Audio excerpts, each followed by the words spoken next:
Assalamualaikum, salam Malaysia Madani dan salam dadah Tekawal 2025. Anda bersama saya Syakilah Muhammad Akhir dan ini berita AEDK minggu ini.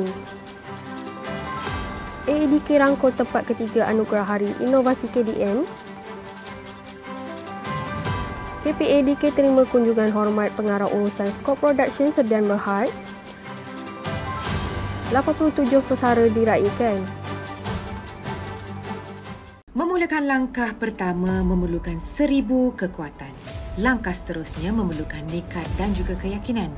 Namun kita harus sokong dan bantu mereka kerana kepulihan itu pasti. Agensi Antirada Kebahasaan AEDK berjaya memperoleh tempat ketiga bagi Anugerah Hari Inovasi Kementerian Dalam Negeri KDN dengan mempertaruhkan inovasi perkhidmatan rawatan dan pemulihan bergerak MRT AEDK. MRT AEDK adalah perkhidmatan rawat pulih baharu yang digerakkan secara mobil diperkenalkan AEDK selepas dilancarkan pada Mei 2022.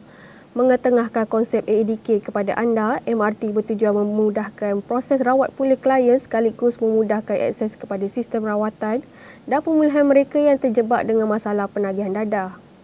Terdahulu, Menteri Dalam Negeri YB Datuk Seri Saifuddin Nasution Ismail bersama timbalannya Datuk Seri Dr. Syamsul Anwar Nasarah dan Ketua Setiausaha Kementerian Dalam Negeri KDN, Datuk Ruji Ubi menyampaikan hadiah berupa wang tunai RM1,000 kepada Ketua Pengarah AEDK, Tuan Sutekno Ahmad Belon. Untuk rekod, setakat September tahun ini, seramai 3,279 orang telah mendapatkan perkhidmatan MRT AEDK digerakkan ke seluruh pelosok tanah air berbanding 3,800 orang yang disasarkan pada tahun 2023. Kemudahan itu disediakan dalam pelbagai setting perkhidmatan AEDK bukan sahaja dapat dimanfaat oleh klien AEDK yang berada di daerah dan institusi tetapi merangkumi Jabatan Penjara Malaysia dan Jabatan Kebajikan Masyarakat. Yang turut hadir Timbalan Ketua Pengarah Pengurusan Puan Sobah Jamil, Timbalan Ketua Pengarah Operasi Khairul Anwar Bacok dan Pengarah Bahagian Rawatan, Perubatan dan Pemulihan AEDK Siti Mariam Mursidan. Seluruh warga AEDK mengucapkan tahniah atas kejayaan ini. Syabas dan tahniah. Ketua Pengarah Agensi Antirada Kebahasaan AEDK, Tuan Sutekno Ahmad Belon telah menerima kunjungan daripada Pengarah Urusan Skop Production Sdn Bhd, Datuk Dr. Yusof Haslam di Ibu Pejabat AEDK pada Selasa lalu. Kunjungan itu adalah bertujuan bagi memperkukuhkan hubungan serta memperhebatkan kerjasama antara agensi dan pihak skop production Sdn Bhd. Selain itu, turut dibincangkan skop yang boleh dirangka dalam perancangan menghasil kandungan-kandungan berkaitan perkhidmatan yang disediakan AEDK menerusi karya kreatif. Turut hadir Pengarah Bahagian Pencegahan Zainuddin Abdullah, Ketua Penolong Pengarah Dasar Bahagian Penguatkuasaan dan Keselamatan AEDK Dr. Noor Azri Ahmad. Agensi Antirada Kebahasaan AEDK meraihkan 87 orang warganya yang bersara pada tahun ini dalam Majlis Persaraan AEDK 2023 yang bertemakan titipan kasih kenangan abadi di Dewan Seri Akasia di sini pada Khamis lalu. Majlis berkenaan adalah satu manifestasi AEDK untuk menzahirkan penghargaan, pengiktirafan dan ucapan terima kasih kepada pesara-pesara kerana telah banyak menabur jaksa, bakti serta keringat sepanjang tempoh perkhidmatan dengan Kerajaan Persekutuan Amnya dan AEDK khususnya. Ketua Pengarah AEDK, Tuan Sutekno Ahmad Belon berkata, tugas dan amanah yang dipikul adalah suatu perkara yang amat mulia kerana menjadikan seseorang penagih untuk kembali normal itu bukanlah sesuatu yang mudah, malah memerlukan tekad dan iltizam yang tinggi. Pada saya, cabaran yang dilalui oleh pegawai pemulihan adalah jauh lebih besar. Pun begitu, sehingga hari ini, cabaran itu sedikit pun tidak melemahkan semangat tuan-tuan dan puan-puan dalam menjadi kumpulan sokongan kepada mereka yang memerlukan.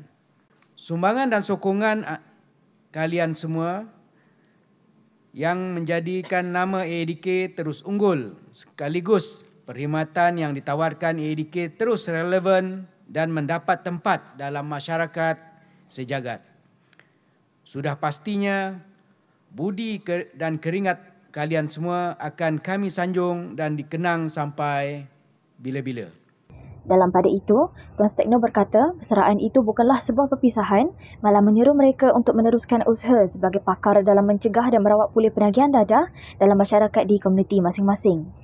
Ujarnya, janganlah menganggap persaraan itu sebagai melepaskan bebanan yang dipikul, sebaliknya memikul amanah dalam konteks komuniti demi pembangunan anak bangsa pada masa akan datang. Sekiranya ada di antara kalian merindui AEDK, datanglah dan sertailah program yang dianjurkan AEDK. Saya amat mengalu-alukan untuk terus menjadi kumpulan sokongan dengan menyertai sukarelawan skuad AADK. Saya percaya dengan pengalaman dan kepakaran yang ada selama bertahun-tahun bersama AADK, tuan-tuan dan puan-puan pasti dapat meyakinkan masyarakat sekaligus menjadi ejen perubahan dan membawa mesej-mesej anti dadah yang paling berkesan. Yang turut hadir, Timbalan Ketua Pengarah Pengurusan Puan Sobah Jamil, Timbalan Ketua Pengarah Operasi AADK Tuan Khairul Anwar Bacok dan pengarah-pengarah bahagian negeri dan Puspen. Kelab Kebajikan dan Sukan AADK Anjur Sukat 2023. AADK Negeri Sembilan tampil juara keseluruhan Sukat 2023. Paparannya menyusul selepas ini. Tiada jalan mudah untuk berjaya dan tiada jalan mudah untuk bahagia. Jadi buang tabiat tidak baik untuk berjaya dan bahagia. Buang perangai kita yang ingin mengambil hati orang. Buang gaya hidup buruk yang tak sihat.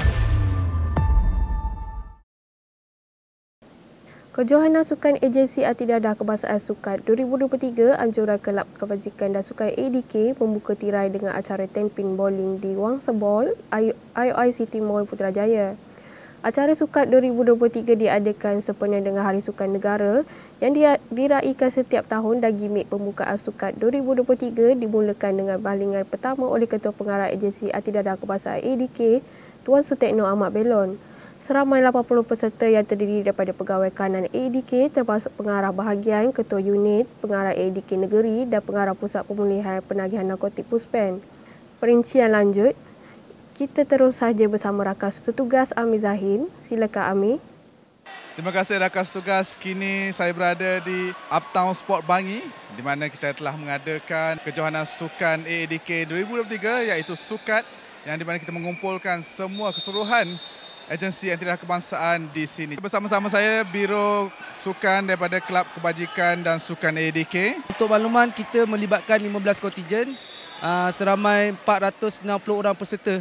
Keseluruhannya melibatkan 5 jenis sukan, pingpong, badminton, sepak takraw, futsal dan bola jaring. Terima kasih diucapkan kepada Biro Sukan daripada Kelab Kebajikan dan Sukan AADK dan kita akan terus bersama dengan rakan setugas. Terima kasih.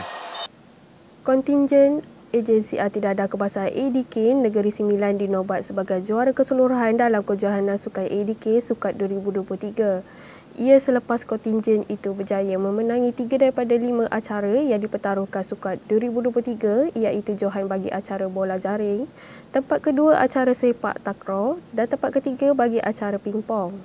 Kemenangan itu melayakkan kontingen AADK Negeri Sembilan membawa pulang hadiah wang tunai RM1,500 dan piala pusingan. Kejohanan Sukat 2023 diadakan sempena dengan Hari Sukan Negara HSN dengan mengadakan 5 acara utama iaitu bola jaring, sepak takraw, pingpong, futsal dan badminton. Sebenarnya respon sangat baik ya, terutamanya untuk bola jaring ini. Sebenarnya inilah juga medan untuk semua staf wanita bersukan dan mengeratkan silaturahim sebenarnya di samping menyihatkan badan. Apa yang saya harapkan program ini berterusanlah, bukan lagi 4 tahun, tahun demi tahun insya-Allah. Demi semangat kesukanan warga AADK. Lebih 400 warga kerja dari seluruh negara mengambil bahagian dalam kejohanan itu mewakili 15 kontingen terdiri daripada AADK Negeri dan ibu pejabat. Sementara itu, penganjuran Sukan Agensi Antidadah Kebangsaan Sukat 2023 oleh Kelab Kebajikan dan Sukan Agensi Antidadah Kebangsaan AADK dilihat mampu menerapkan semangat berpasukan, disiplin, komitmen dan semangat juang yang tinggi dalam kalangan warga kerja agensi. Timbalan Ketua Pengarah Pengurusan Puan Sobah Jamil berkata, penerapan sedemikian juga wajar diterapkan dalam tugas harian khususnya ketika melaksanakan tugas dan tanggungjawab di lapangan masing-masing.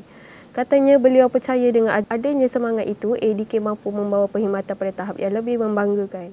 Dalam pada itu, Puan Sobah menambah, semangat berpasukan itu amat bernilai dalam memikul tanggungjawab dan amanah yang diberikan. Seramai 40 peserta terdiri daripada kaki tangan Agensi Antidadah Kebangsaan AADK menyertai bengkel penyediaan permohonan peruntukan pembangunan Rolling Plan 4 RP4 Rancangan Malaysia ke-12 RMK12 tahun 2025 di Kamera Highland Pahang. Bengkel yang diadakan selama 3 hari bermula 4 Oktober 2023 itu adalah bagi menggalakkan sesi perbincangan aktif khususnya penetapan skop dan kos projek melalui khidmat nasihat daripada bahagian pembangunan Kementerian Dalam Negeri KDN dan Jabatan Kerja Raya JKR. Selain itu, bengkel tersebut juga untuk memantapkan penyediaan dokumen dan slide pembentangan permohonan RP4 RMK 12 tahun 2025 mengikut garis panduan yang ditetapkan. Dalam bengkel tersebut, Timbalan Ketua Pengarah Pengurusan AADK, Puan Sobah Jamil memohon supaya Pusat Tanggungjawab PTJ mengenal pasti pembaikan yang perlu dilaksanakan di PTJ masing-masing secara corrective maintenance penyelenggaraan berkala bagi memastikan fasiliti di PTJ dapat berfungsi dengan baik pada setiap masa. Sesi taklimat dan hands-on dalam bengkel tersebut telah disampaikan oleh Penolong Setiausaha Bahagian Pembangunan KDN, Muhammad Aklan Zulkifli dan Jurutera Awam Bangunan Jabatan Kerjaya Daerah Cameron Highlands, Chandrasegaran Subramaniam. Hadir sama Ketua Penolong Pengarah Pembangunan AADK, George Blaze, anak Anthony Abad. Agensi Anti-Dadah Kebangsaan AADK melalui bahagian penguatkuasaan dan keselamatan telah menganjurkan latihan menembak bertempat di Kelab Menembak Sasaran Syahpadu Persin 20 Putrajaya pada Khamis lalu. Latihan menembak tersebut disertai 50 orang pegawai dan kaki tangan bertujuan memberikan pengalaman serta ilmu pertahanan diri dalam melaksanakan tugas. Terdahulu, sesi taklimat keselamatan penggunaan senjata api dan teknik menembak dengan betul serta disusuli dengan menunjukkan kaedah menembak dengan tepat pada sasaran kepada semua peserta dilaksanakan kepada semua peserta. Melalui sesi latihan ini, semua peserta dapat merasai pengalaman menggunakan senjata api bagi kegunaan pertahanan diri serta menerapkan ilmu yang diterima dalam agensi. Turut hadir Timbalan Ketua Pengarah Operasi Khairul Anwar Bacok dan Pengarah Bahagian Penguatkuasaan dan Keselamatan Azmi Mustafa. Sebelum AADK TV melabuhkan tirai, jangan lupa dapatkan produk sokongan kepulihan untuk anda suka bagi menyokong kepulihan klien AADK. Agensi Anti-Dadah Kebangsaan AADK telah mengeluarkan produk hasil daripada klien dalam Pusat Pemulihan Penagihan Narkotik Puspen. Antara produk yang mula dipasarkan adalah Tak Nanas Titik Gold, Tak Rozel Titik Gold, Jus Nanas Titik Gold, Kek Nanas Titik Gold dan Kopi Agenda. Setiap sokongan anda mampu beri kebolehan perpanjangan kepada mereka biarpun kecil tapi besar maknanya kepada mereka. Ayuh rakyat Malaysia, kita sokong beli produk AADK demi keyakinan dan kebolehan mereka. Segmen produk suka menutup tirai berita AADK kali ini. Terus ikuti AADK TV dengan subscribe dan like di saluran YouTube AADK TV. Salam hormat, Assalamualaikum dan jumpa lagi. Modul Biopsychosocial Spiritual melalui model iPulih AADK digunakan bagi merawat pulih klien yang terjebak dengan penyakit dadah turut merangkumi komponen latihan kemahiran dan vocational. Komponen berkenaan dilaksanakan untuk kestabilan dan menyokong perubahan individu daripada aspek kognitif, psikologi dan emosi klien serta menjadi teras pemulihan kepada klien untuk kekal pulih.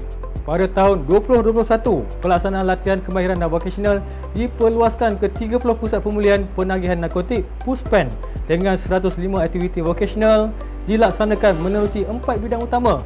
Aktiviti vocational iaitu pertanian, penternakan, pembuatan dan perkhidmatan. Menerusi modul itu, maka lahirlah idea baru iaitu produk sokongan untuk kepulihan anda atau disebut sebagai SUKA yang menjadi satu inisiatif untuk menyokong kepada kepulih pasaran pekerjaan sekaligus mengurangkan risiko penagihan semula dalam kalangan klien. Penjenamaan produk SUKA ini bertujuan bagi membina satu identiti dan jenama untuk meningkatkan sokongan serta keyakinan terhadap kemampuan klien untuk kekal pulih. Selain itu, ia juga adalah suatu persediaan dari segi kemahiran dan pengalaman kepada klien sebelum menempatkan diri dalam industri besar di luar selepas tamat program rawatan dan pemulihan dalam institusi.